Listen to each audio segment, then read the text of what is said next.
2 ദിവസമായി ഗിഗോലോ അല്ലെങ്കിൽ മെയിൽ പ്രോസ്റ്റിറ്റ്യൂട്ടിന്റെ ഇന്റർവ്യൂവും അതിനെ റിലേറ്റ് ചെയ്തിട്ടുള്ള പോസ്റ്റുകളും മുന്നിലൂടെ ഓടുന്നുണ്ട്. പ്രത്യേകിച്ച് ഒന്നും തന്നെ തോന്നിയിട്ടില്ല. ഒരാൾ തിരഞ്ഞെടുത്ത ജോലിയാണ്, അത് അയാൾ ചെയ്തോട്ടെ. ഇഷ്ടപ്പെട്ടാണെങ്കിലും പൈസ ഉണ്ടാക്കാനാണെങ്കിലും അത് അയാളുടെ പേഴ്സണൽ ആയിട്ടുള്ള കാര്യം. പക്ഷെ ഇന്ന് അയാൾ എല്ലാവരുടെ മുൻപിലും എക്സ്പോസ്ഡ് ആയി. അയാൾ ആരാണെന്ന് എല്ലാവരും അറിഞ്ഞു. അപ്പോ ഒന്ന് ആലോചിച്ച് നോക്കിയേ, അയാളുടെ ജോലിയിൽ കോൺഫിഡൻഷ്യാലിറ്റി എന്നുള്ള ഒരു കാര്യം സൂക്ഷിച്ചിട്ടുണ്ടോ? കസ്റ്റമേഴ്സിനോട് അയാൾ എന്താണ് ചെയ്തത്? അയാളെ മേക്കപ്പ് മാൻ എന്നും ഡ്രൈവർ എന്നും ഒക്കെ പറഞ്ഞ് കൊണ്ടുപോയിട്ടുള്ള ആർട്ടിസ്റ്റുകൾ, അവരോട് ഇയാൾ ഇപ്പോൾ ചെയ്തു വെച്ചേക്കുന്നത് എന്താണ്? ഇവരുടെ കൂടെ ഇയാളെ കണ്ടിട്ടുള്ള മറ്റുള്ളവരുടെ മുഖത്ത് ഇവരെങ്ങനെ നോക്കും?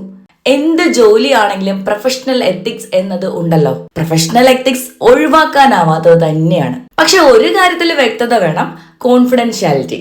ഏത് പ്രൊഫഷൻ ആണെങ്കിലും അത് കീപ്പ് ചെയ്യേണ്ടതിന്റെ ആവശ്യകത.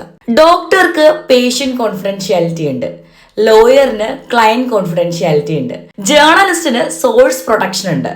അതുപോലെ സെക്സ് വർക്കിനും ക്ലയന്റ് പ്രൈവസി എന്നത് ഒരു അടിസ്ഥാന നിബന്ധനയാണ്. ഒരു വ്യക്തി പണം കൊടുത്ത് ഒരു സർവീസ് വാങ്ങുമ്പോൾ അത് രഹസ്യമായി തന്നെ നിലനിൽക്കുമെന്ന വിശ്വാസത്തിലാണ് ചെയ്യുന്നത്.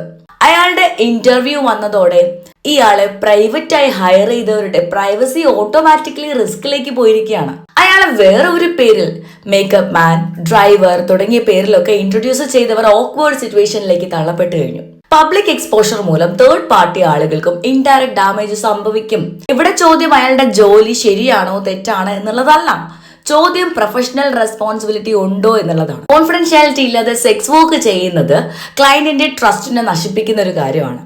ഇൻഡസ്ട്രി തന്നെ അൺസേഫ് ആകും. ഫ്യൂച്ചർ ക്ലയൻസിന് ഭയമുണ്ടാകും. എന്ത് ജോലിയാണെങ്കിലും ഒരു കോഡ് ഉണ്ടാകും. അത് പാലിക്കാത്തപ്പോൾ അത് വ്യക്തിപരമായ തീരുമാനം എന്നതിൽ നിന്നും മാറി എത്തിക്സിലേക്ക് പോകുന്നു. അത് പ്രൊഫഷണൽ അക്കൗണ്ടബിലിറ്റിനെ കുറിച്ചുള്ള ജെന്യൂൻ ചോദ്യമാണ്. നോട്ട് ദ പോയിന്റ് എന്ന് പറയുന്നത് ഇയാൾ പുരുഷന്മാരുടെയും കസ്റ്റമേഴ്സ് ആണെന്നുള്ളതാണ്. അനുപമ ആചാര്യയുടെ ഒരു പോസ്റ്റ് ആണ് കേട്ടോ ഇത്. എന്താണ് നിങ്ങളുടെ അഭിപ്രായം?